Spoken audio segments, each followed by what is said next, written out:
So NBA superstar Steph Curry taking on a major company and talking about the president.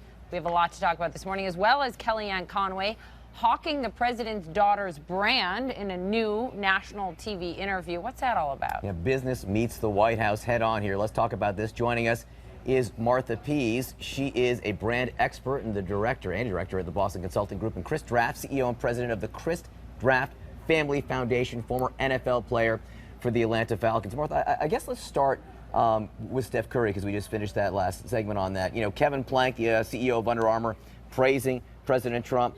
Steph Curry, who wears Under Armour, not a fan of President Trump at all. You know, you can see conflicts starting to burst out here.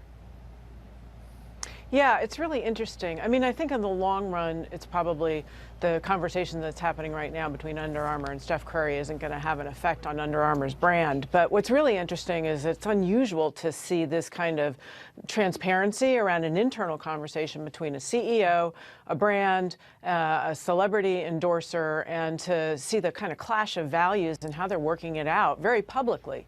And I think, you know, ultimately that may actually benefit, that may play to the benefit of both, all the parties involved, because you're seeing people really take this seriously and work it through.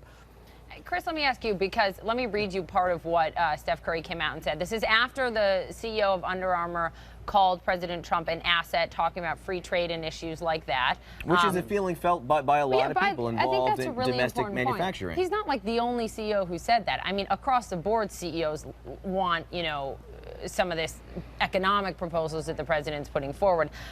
Then Under Armour came out with a statement sort of clarifying what Kevin Plank meant, and they said, we engage in policy, not politics. We believe in advocating fair trade, inclusive immigration, welcome the best and brightest, etc. Steph Curry comes out and says, you know, if you take off the "et" off of asset, that's what I think the president is. And then he said, basically, that he will always stand up for what he believes is right, you know, no matter what company he's endorsing. Are we going to see more of a divide between corporate America and athletes that promote their wares? I think so. I think especially when you got guys at the level of a Steph Curry. I mean, he really can sway Under Armour's value. If he says, well, I don't want to wear these shoes because I don't feel like that I can believe in this company, I mean, he can absolutely change where Under Armour stands.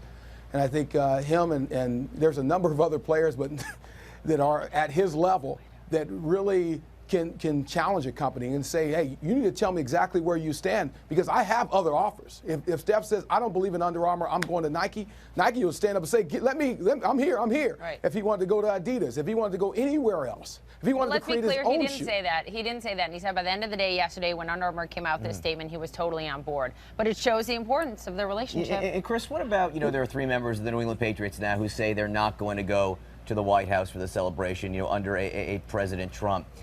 Do athletes run a risk of being too political, right? I mean, the White House is the White House no matter who is there, right? Yeah. Well, the White House is the White House, but the policies are about the administration. And I think athletes absolutely run a risk when they stand up. I mean, I was told when I was at St. Louis, do you worry about being involved in the community so much that could potentially hurt you? And I think, you know, every athlete has to weigh it, because they're men. At the end of the day, they are men, and their beliefs really have to come first. And so if they believe it's worth it to stand up, and they're willing to take on the responsibility of what happens after that, then, you know, they can do what they want.